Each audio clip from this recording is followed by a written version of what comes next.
Fala galera, sejam todos bem-vindos ao PodPet, podcast do Programa de Educação Tutorial, Conexão de Saberes. Meu nome é Guilherme, eu sou aluno de licenciatura em Geografia e hoje nós temos uma mesa virtual interdisciplinar, formada por Júlia.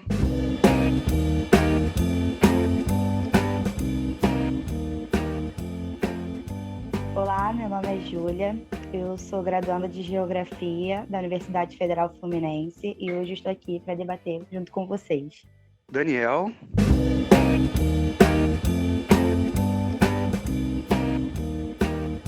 Boa noite, gente. Eu sou o Daniel Kaufmann, sou professor de Biologia formado pela UFRJ em 2011 e nesse mesmo ano já comecei a trabalhar com uma matrícula estadual pela SEDUC, né, que é a Secretaria Estadual de Educação, e uma outra matrícula na FATEC. Né? Em ambas as escolas eu sou professor de Biologia de alunos de ensino médio.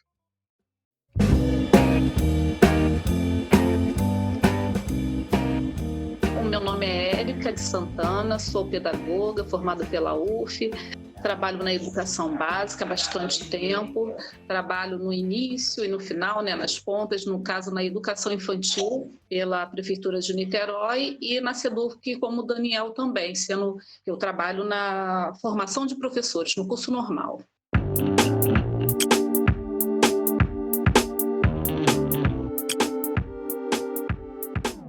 Gente, todos bem-vindos, muito obrigado pela participação.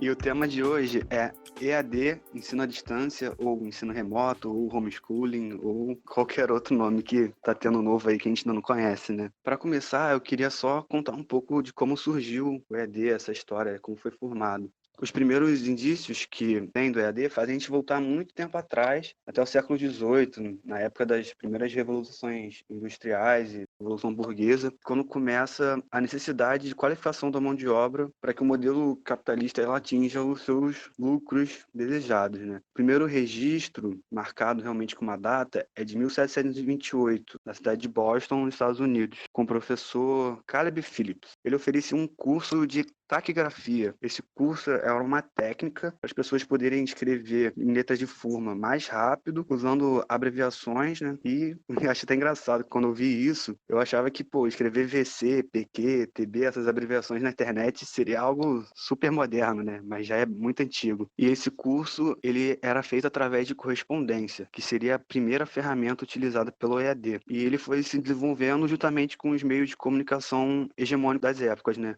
Dos jornais e correspondências, passou por rádio, depois passou para TV, até chegar hoje em dia na internet, que é a nossa plataforma atual. Embora pelo mundo essa metodologia, esse método de trabalho já rolasse há muito tempo, no Brasil só começou a acontecer na década de 20, 1920, e era mais voltado para a educação supletiva e formação profissional de nível básico ou nível operacional. E só foi ganhar alguma credibilidade na LDB de 96, que é do ano de 1996 mesmo, e coloca o ensino à distância como uma modalidade utilizada para poder completar o estudo de alguma coisa a ser utilizada em situações emergenciais, como seria o caso de agora. E para o EAD e para o ensino remoto, o EAR, tem algumas diferenças mais sutis que eu vou pedir para a Júlia explicar.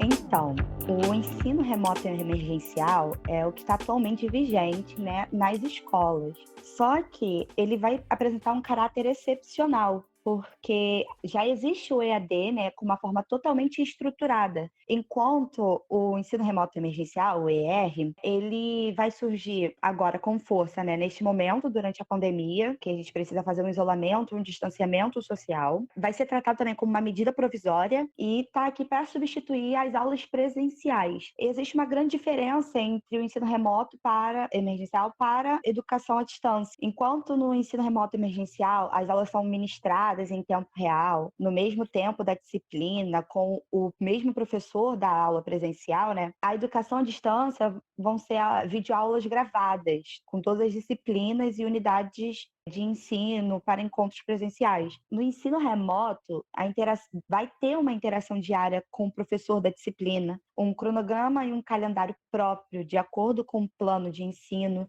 mais adaptado para a situação emergencial, um material dinâmico, personalizado, produzido pelo professor da disciplina de acordo com o conteúdo abordado na sala de aula. Ou seja, o ensino remoto emergencial, ele vai querer trazer essa característica, né, de uma aula presencial, só que através do celular, tablet, né, através do aparelho eletrônico. O Plano Nacional de Ensino, acho que foi aprovado em 2001, ele rotula esses mecanismos como uma forma auxiliar, indiscutível de eficácia para enfrentar os déficits educativos e desigualdades regionais. Eu queria abrir o debate para os nossos convidados e saber o quanto isso seria indiscutível de verdade, né, na prática.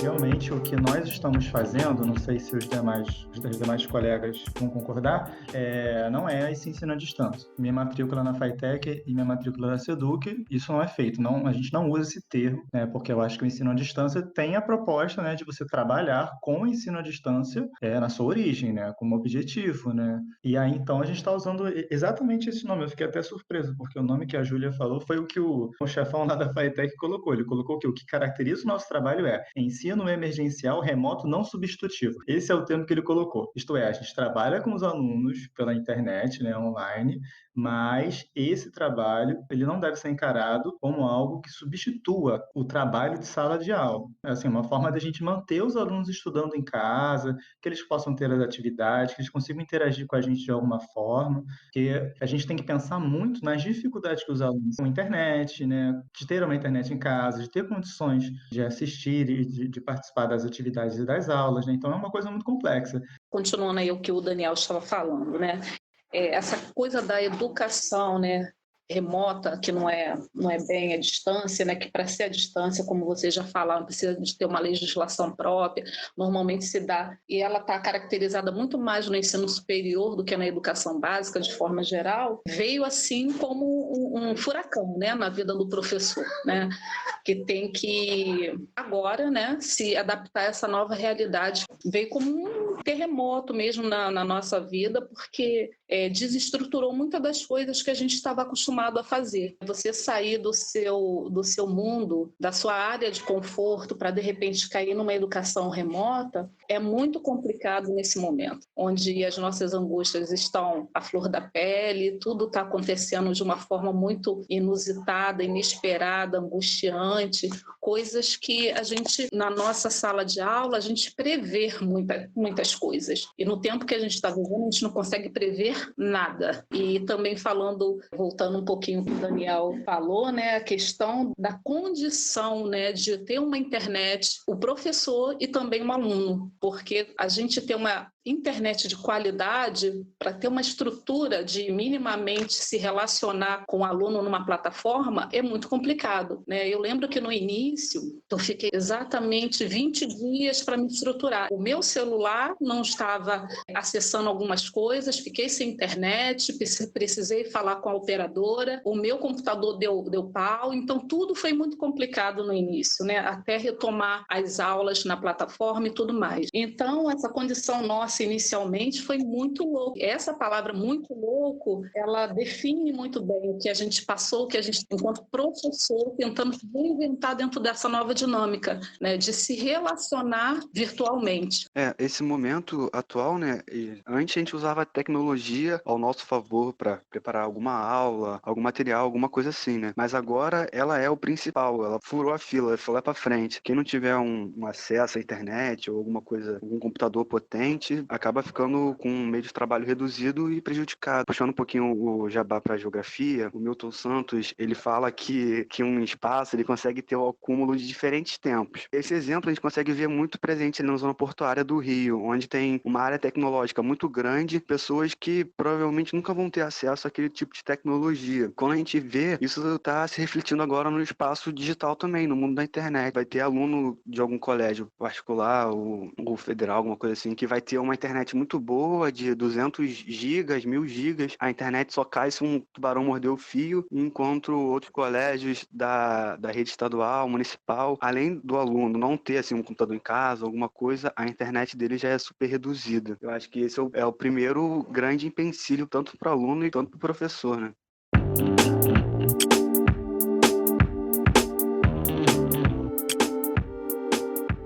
Um fato também importante a gente falar da questão até do planejamento da gente enquanto professor na hora de elaborar o material que vai ser colocado, né, nas mídias, na plataforma que a gente trabalha, porque nem tudo que a gente coloca, né, que a gente imagina que vai colocar naquele formato e tal, que vai jogar ali, vai facilitar porque assim, eu já vivi isso, né, nesse pouquinho montão de tempo que a gente está aí, de preparar o material, separar o vídeo, tentar formatar lá do jeito, e quando joga na plataforma, aquele vídeo, de repente, fica pesado para o computador ou para o acesso que ele tem em casa, ele não consegue abrir, ou dependendo do formato que eu colocar lá. Então, tudo isso é um trabalho a mais que o professor tem, porque, na verdade, ele tem que pensar exatamente em todo mundo. Só que se todo mundo não vai ter acesso. Numa turma, né, sala virtual, que tem 20 alunos. Isso aqui é uma turma pequena, né? E aí a gente tem acesso de 5, 7, que vão entrar e que realmente vão realizar a atividade. Então, isso, às vezes, né, no momento que você está planejando, você está pensando no todo para que todo mundo tenha acesso, mas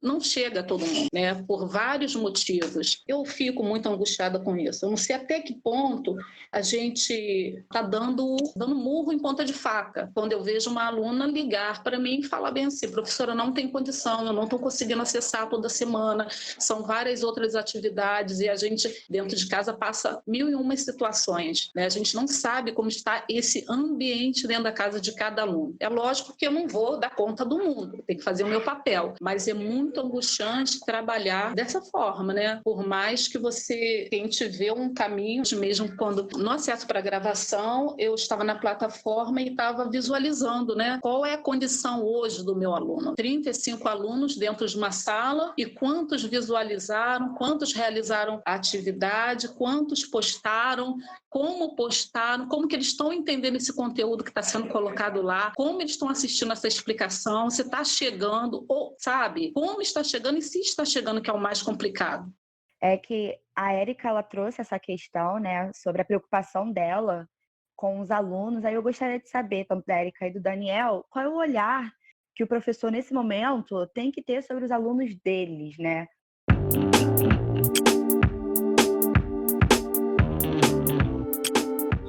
Tento sempre me posicionar com um olhar reflexivo, né? Pensando exatamente no que a gente está vivendo, na realidade, me colocando no lugar deles. Porque quando no início eu falei que eu fiquei alguns bons dias sem internet, eu que tenho um emprego, né, que tenho uma família estruturada, entre aspas, né, que a gente coloca muitas aspas, o que é uma família estruturada, né? Que recebo, meu emprego está lá e não tenho uma internet adequada para poder trabalhar. E aí, quando eu me coloco no lugar dos meus vários alunos, eu tenho que pensar se a condição que ele tem de acessar as aulas é a mesma da minha. E eu sei que, na realidade, não é. Um ou outro vai ter. Alguns dos meus amigos não pensam dessa forma. Meus amigos professores não pensam dessa forma, né? Acham que o aluno tem, sim, condição de fazer, talvez não faça por não querer, mas a grande maioria entende que essa dificuldade existe e que a gente tem que pensar. E a questão da postar, a gente sabe que a longo prazo, como voltando, né, ao Daniel, nosso colega aí, que a gente está pensando junto, refletindo, conversando junto,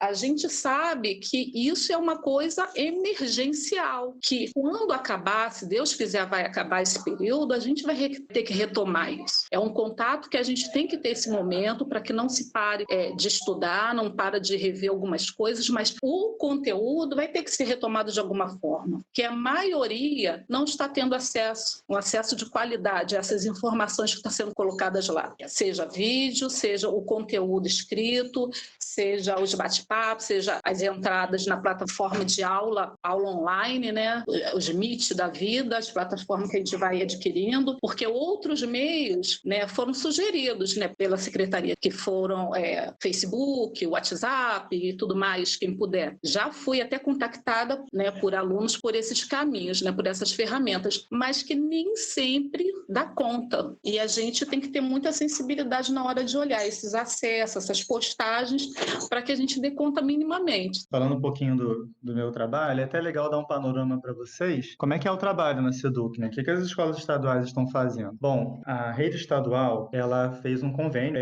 parece que fez um convênio com o Google, né? A gente tem a plataforma Google Classroom para trabalhar com os alunos, né? Então, foram criadas as turmas nessa plataforma, e aí nós podemos interagir com os alunos por postagens e colocando também atividades, testes ou só uma atividade. A gente pode escolher quantos pontos a gente quer colocar, a gente pode escolher não colocar pontos. Isso na SEDUC, né, na Secretaria Estadual de Educação, isso que as escolas estaduais estão passando. Na FAETEC, que é como o Guilherme colocou, é uma rede de escolas, né, escolas técnicas, está sendo bem diferente e, ao meu ver, está sendo muito mais difícil, porque a plataforma não é o Classroom, é uma plataforma CCERJ, né? A gente acha legal porque é uma plataforma pública, né? Mas ela no meu entendimento, é muito ruim. Para quem trabalha na SEDUC, trabalhar na plataforma que a gente está tendo na FAETEC, ela é uma plataforma de muita dificuldade de interagir com os alunos. Você cria uns fóruns e é uma coisa difícil de acessar, né? O Google Classroom, ele é muito mais fácil de se usar, né, que é o que a gente está fazendo nas escolas estaduais regulares. Então, dando um panorama, está sendo assim, os trabalhos das escolas, né? E, de início, eu particularmente não dei tanta bola, né? Inicialmente eu peguei assim, peguei videoaulas no YouTube, dos conteúdos de biologia, passei para as turmas, falei, gente, ó, assiste essas aulas, anota as coisas no caderno, e eu vou passar uma lista de exercício que tem gabarito, para vocês tentarem fazer, e vocês depois conferem o gabarito. Eu estava tentando criar formas para que eles, por conta própria, estudassem, né? Só que eu vi que isso não estava funcionando, tanto na SEDUC quanto na FAETEC. Então, eu comecei, eu sou uma pessoa muito jovial, né? Estou sempre muito próximo dos moleques, né? Zoo muito, brinco muito com eles. Biólogo, né? Levo para praia, nossa, para praia, levo para mata toda hora, levo um monte de lugar. Então eu tenho uma relação muito próxima com eles. Eu falei, poxa, eu preciso interagir com esses moleques. E aí a própria Érica colocou, né, a gente começa a pensar nas outras possibilidades. Então, eu comecei a usar o Google Meet. E, para minha surpresa, eu falei que está sendo muito legal, né? Com toda a angústia que a Érica colocou, porque a gente sabe que tem alunos que não estão tendo condições de acessar. A minha escola, da rede da SEDUC, é no Caju. É uma comunidade que tem várias fragilidades. E lá, os alunos têm uma condição social muito difícil, né? Em vários aspectos, familiar, financeiro, né? Psicológico. E é legal, porque os moleques entraram, a gente zoou muito, a gente se divertiu, eu consegui dar um conteúdo porque eu comecei a experimentar o Google Meet e vi que eu consigo mostrar o que está na minha tela de computador, isto é, eu posso dar uma aula de PowerPoint, e aí eu comecei a descobrir que eu posso interagir com eles, eu dava 5 minutos de aula e mandava uma pergunta para eles responderem em 10 segundos no chat. E é legal também porque eu posso gravar essa aula. Então, os alunos que não podem assistir, eles depois podem ter essa gravação, né, e estudar como se estivesse assistindo uma aula normal. E aí eu também, uma outra dificuldade é que atividade nós vamos passar para esses moleques. Porque assim, francamente, todo mundo aqui já foi em sala de aula e esse negócio de ficar passando um trabalhinho de assim, pesquisa na internet é Ctrl+C, Ctrl+V, ninguém estuda nada.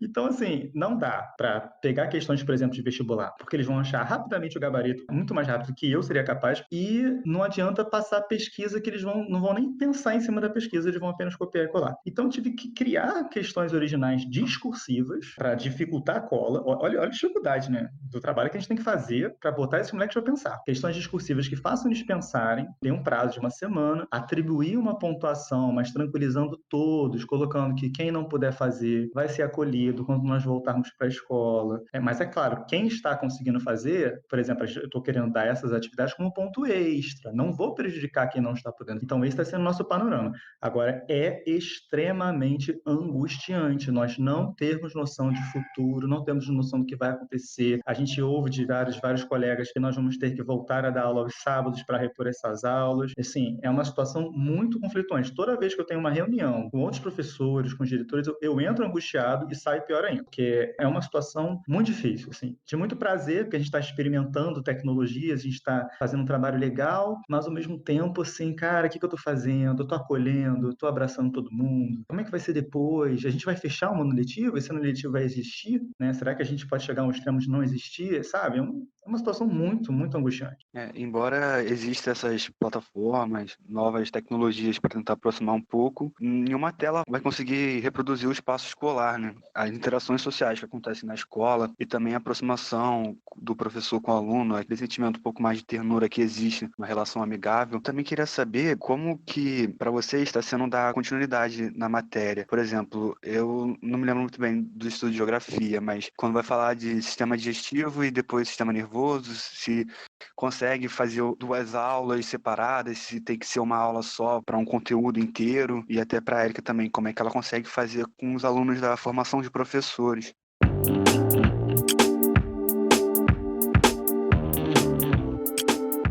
Assim, conforme as aulas vão sendo lançadas, né, os conteúdos vão sendo lançados na plataforma, a gente vai conversando e vai tendo o retorno dos alunos. Como eu tenho uma disciplina que é supervisão, no caso, práticas pedagógicas, que seria o estágio, vamos dizer assim, mais praticamente, são os estágios.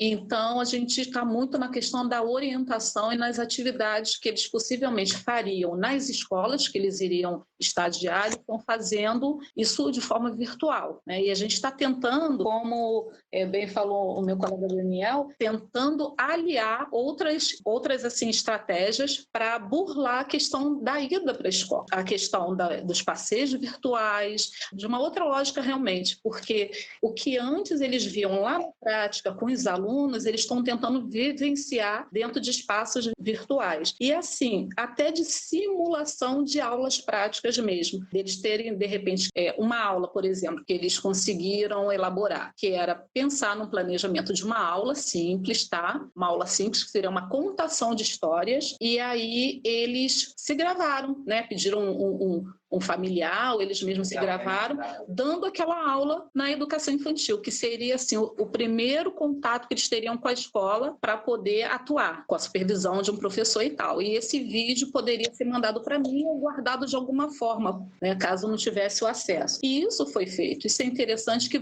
a gente, querendo ou não, a gente vai colocando em prática algumas coisas que eram muito distantes do que a gente estava pensando quando estava presencial e que agora vai ter que fazer. E foi um retorno bom, né, dentro daqueles que puderam fazer a entrega. Agora, a pergunta inicial, estou conseguindo voltar nele, retomar, dar prosseguimento ao que está acontecendo? Sim, de acordo com o que eles vão me entregando, a gente vai dando continuidade normalmente.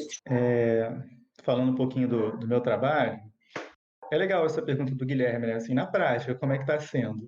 Nós temos uma sequência de conteúdos a trabalhar. Inicialmente, eu estou seguindo, né? Eu comecei seguindo o conteúdo do primeiro bimestre. E aí eu comecei chamando os alunos turma por turma para o Google Meet. Eu achei que não foi legal, porque a adesão já era baixa. Teve uma turma que só apareceram 3 alunos. Isso com uma adesão boa, tá? Porque tem uma proximidade natural comigo, eles aparecem bastante na minha aula em relação a outras disciplinas. E aí, então, eu comecei a juntar. E aí ficou muito mais legal. Eu juntei todo o primeiro ano e dei uma aula só. Ao invés de dar a mesma aula 3 vezes, que fica cansativo, né?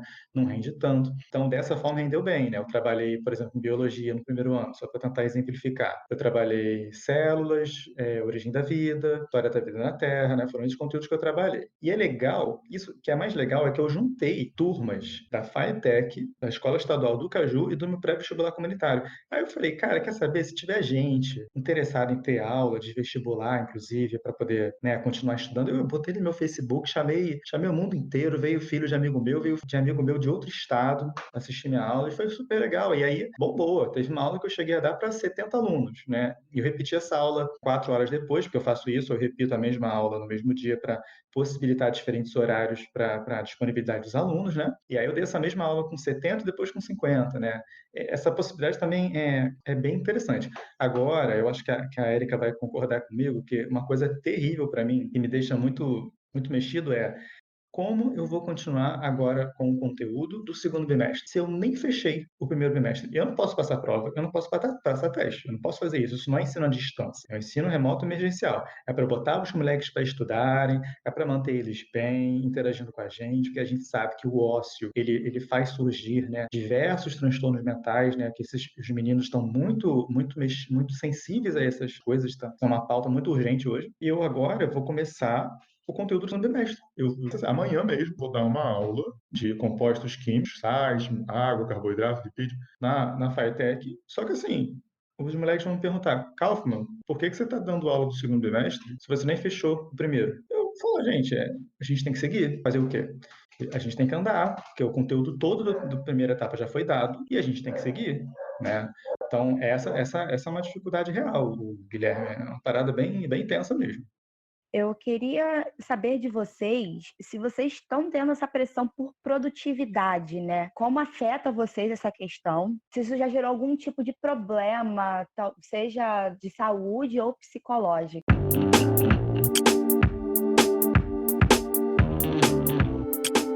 No início, né, logo no primeiro mês, foi um mês muito complicado para mim. Não é que eu sofri diretamente pressão, não sofri, mas eu me sentia muito obrigada a dar conta de uma coisa que eu não conseguia, né, inicialmente.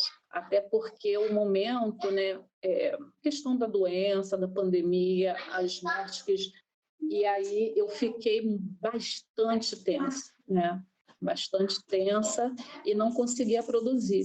E quando eu entrava na plataforma e via as coisas acontecendo e eu não conseguia, pelo menos 2 semanas, foi muito tenso. Aí, às vezes, levantava, não conseguia produzir, aí tinha também algumas coisas da universidade para dar conta, e fiquei bem travada, né? E aí fui observando que esse processo não estava acontecendo só comigo, né? Os meus colegas de profissão também estavam passando, alguns passando esse mesmo processo, né? De não levantar, trocar o dia pela noite, de aparecer algumas questões emocionais que eu fiquei muito preocupada comigo e com algumas pessoas. Conforme foi passando o tempo, fui me tranquilizando, me trazendo, sei lá, consciência, conversando muito com outras pessoas, com o marido, com amigos, né? A gente vai tomando um pouco de eixo, né? Tentando entender um pouco o que estava acontecendo, o que está acontecendo e analisando o que pudesse acontecer em breve, né? Então, isso foi muito intenso no início, muito intenso. Coisas que até, assim, na hora de entrar na plataforma, a gente pensava assim, né? Pensava assim, como que eu vou me expor? Na hora de fazer um meet, na hora de fazer um vídeo, como vai ser isso? Como que vai chegar? A questão da crítica, a questão dos processos, como que eu vou conduzir isso, que eu nem tinha entrado ainda, nem sabia como era, mas eu já botava tudo aquilo como se fosse uma coisa muito grande. Essa pressão não foi nem feita por outros, foi eu mesma. O meu emocional não estava bom, né? E aí eu vi algumas pessoas que até que trabalham em rede particular que se viram no momento de ter que assinar, né, a sua disponibilidade da imagem para vincular essa imagem em outros lugares ou ficar à disposição da escola. Então, essas pessoas ficaram muito fragilizadas também, profissionais da educação. Ficaram fragilizados e eu falei assim, caramba, se eu tivesse nesse lugar hoje, trabalhando numa rede particular, que eu tivesse que assinar um documento desse, né? E que a gente sabe que a questão da escola particular ainda é mais profunda, a exigência é mais profunda. Então, tudo isso vai trazendo uma questão também de saúde para esses profissionais, trazendo um pouquinho lá para a educação infantil, né? Saindo um pouco do ensino médio e tal, indo para a educação infantil. Quando eu pensava em ter que retomar a aula, né, presencial com os pequenininhos, a cabeça pirava, porque a condição de trabalho com a educação infantil é mais complicada, é mais específica, porque o contato com os pequenininhos de 3, 4, 5 anos é direto. Você não faz uma educação infantil que você não sente numa rodinha, né, que é o ponto alto né, da educação, do diário, do dia a dia da educação infantil, é você sentar numa roda, é você conversar, é você pontuar o que a gente vai fazer hoje, os combinados, o que a gente vai realizar, o que a gente fez, o que a gente não fez, o que a gente vai fazer, né? E aí esse contato criança-criança, professor-aluno é muito intenso. O toque é muito importante na educação infantil. Quando eu parava para pensar nisso, Jesus, como vai ser? E até hoje é muito intenso isso. Nas nossas reuniões, né, isso na escola da rede, penso isso entre os professores. Como vai ser esse retorno, né? Já pensando num retorno possível, que eu acho que vai ser muito complicado, mas que a gente tem que pensar, né? Não sabemos, né, como que vai ser daqui para diante. É muito intenso, porque é uma coisa muito, muito particular. Eu consigo até imaginar um retorno no ensino médio, mas na educação infantil eu não vejo uma possibilidade possível, não vejo. Nem rodízio, nem alternadia, nem... Não vejo.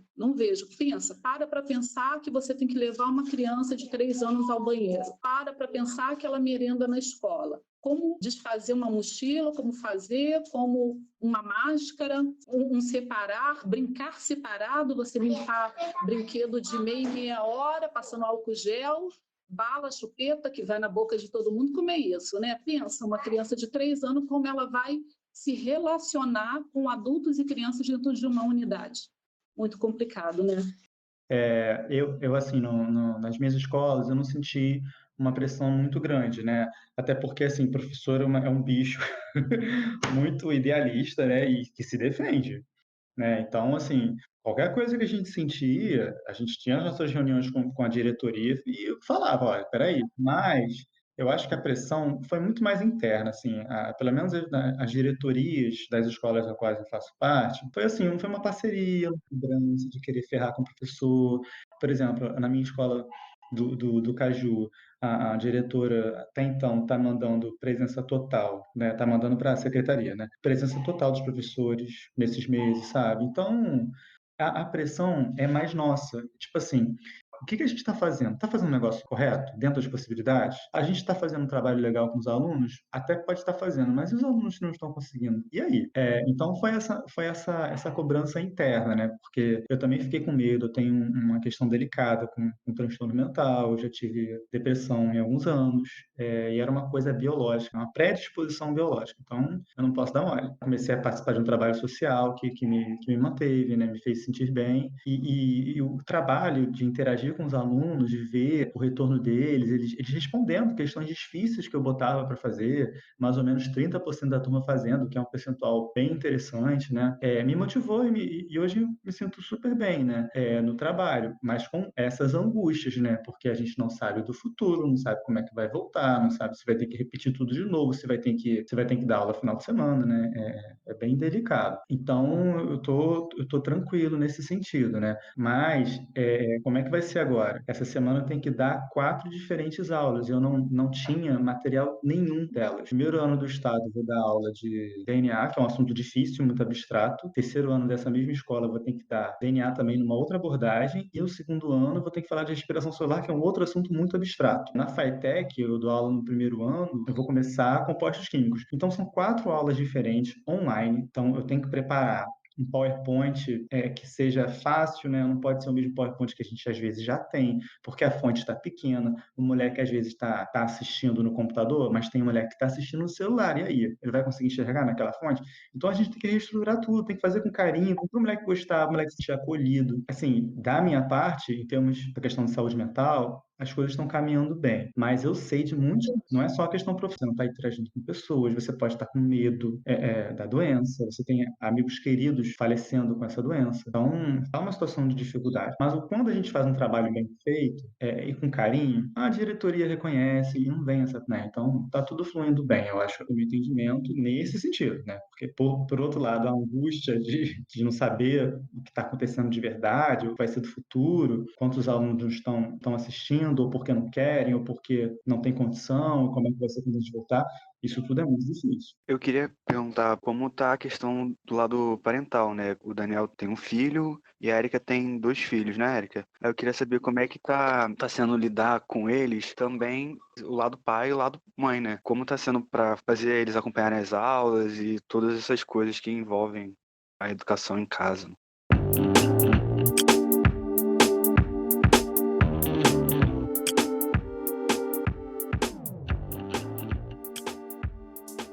Assim, educação remota em casa, com 2 filhos, às vezes é tranquilo, às vezes não é tanto.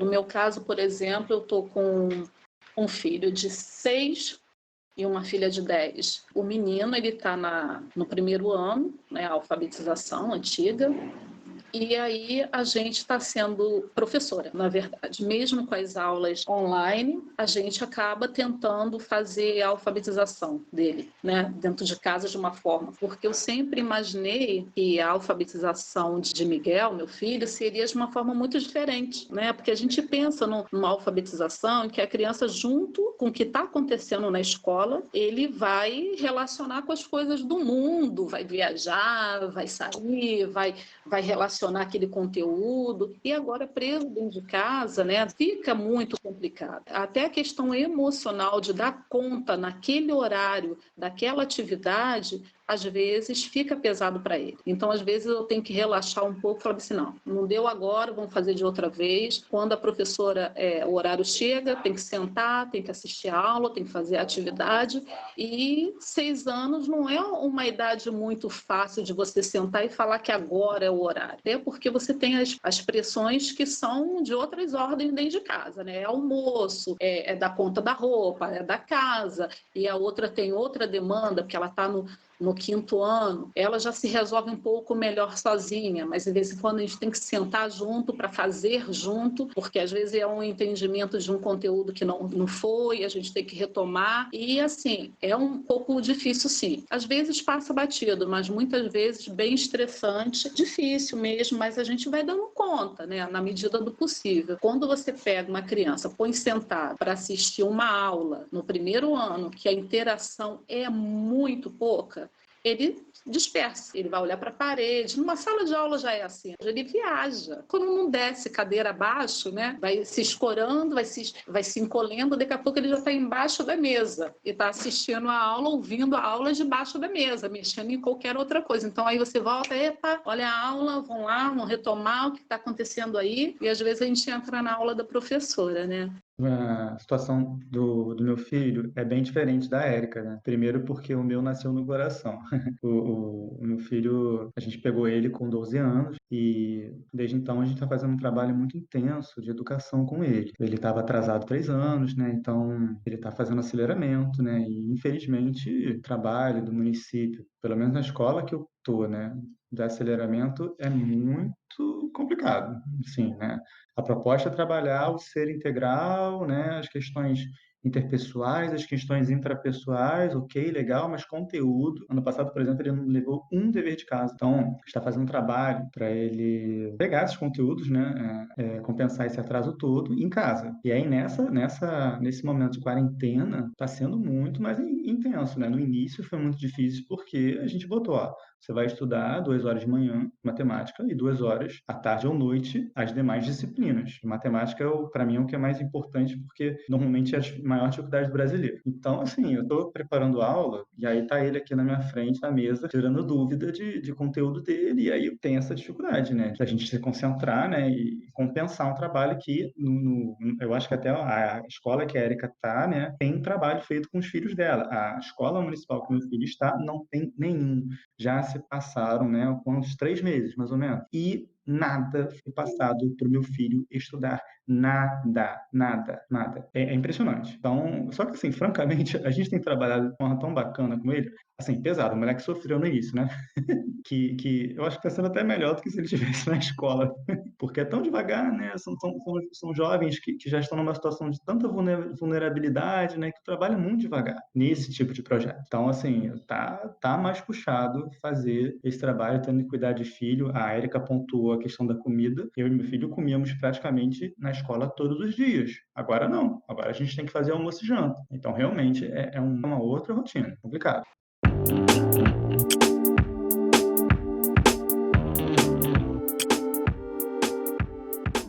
O maior medo, assim, meu maior receio era realmente sobre isso. Esse sistema aí se adequando, entrando, tipo, assim, que nem um simbionte, aquele Homem-Aranha preto, né? Ele se incorpora e começa a usar a pessoa do jeito que ela quiser, muda a aparência, muda as suas características. Mas ouvir pessoas como você, Érica, e como você, Daniel, falam com tanto carinho e com tanta esperança de que isso não vai ficar assim, que vai ser algo melhor depois, me conforta bastante. Eu queria agradecer.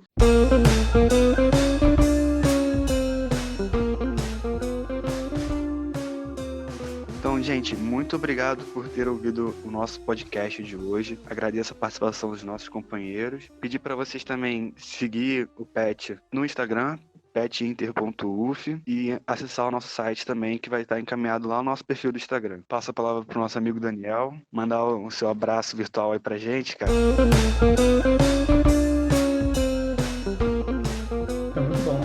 Eu agradeço essa possibilidade de refletir um pouco mais no nosso trabalho. É legal estar conversando, dialogando com uma companheira como a Érica, né, de professora também, e trazer a mensagem da esperança, né, que a gente está passando por momentos muito difíceis, né. Eu encaro, assim, eu estou vendo, assim, as pessoas muito predispostas ao bem. Eu faço parte de um trabalho social em que eu estou vendo que as pessoas estão ajudando muito com doações, sabe? A gente está passando por um momento difícil, mas acho que é no momento de escuridão que a luz se faz mais presente e mais notória, né? E é isso que nós estamos percebendo. Está sendo um momento de transformação para todo mundo, todos os problemas estão entrando no iniciador, se mexendo tudo junto, e é isso, assim. Mas é importante que a gente encare que nós estamos aprendendo muito e crescendo muito ao encarar essas tecnologias, né? É importante também nós vermos esse lado e vermos, né, o quão é importante estar com o outro. Nesse momento de ausência, a gente entende o como é importante estar junto ao outro, né? Para encerrar, eu trabalho no pré-vestibular comunitário, que é o pré-vestibular São Cosme e São Damião, sou coordenador desse projeto, né? Já existe há mais de 10 anos. É um pré-vestibular que fica na rua Leopoldo 434 e fica na paróquia São Cosme e São Damião.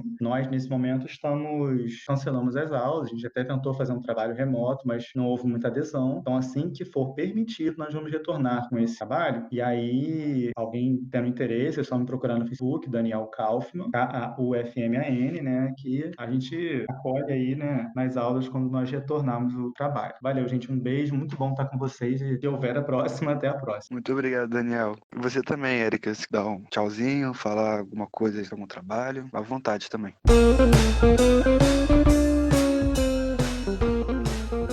Assim, agradecer a participação, conversar com vocês, com o Daniel, com a Júlia, com você, Guilherme. Agradecer mesmo essa troca de ideias e pensar sempre em algo melhor, pensar que todas as vidas que a gente está lidando nesse momento importam muito e que, se Deus quiser, isso tudo vai passar e a gente vai sair disso de uma forma melhor. É isso aí que eu penso. É um momento muito de reflexão do que a nossa sociedade está vivendo. Repensar alguns modelos, né? Repensar algumas práticas, repensar algumas atitudes de forma muito profunda e intensa nesse momento difícil que a gente está vivendo. Com vocês, a Júlia, que participou com a gente hoje.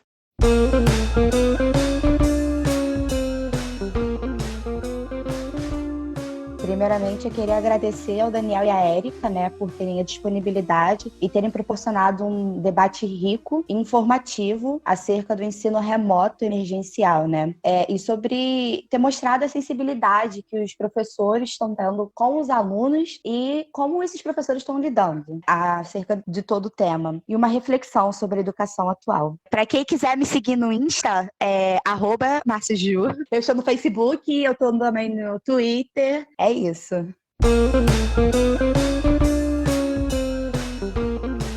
Muito obrigado, gente. Até o próximo podcast e um forte abraço virtual para todo mundo.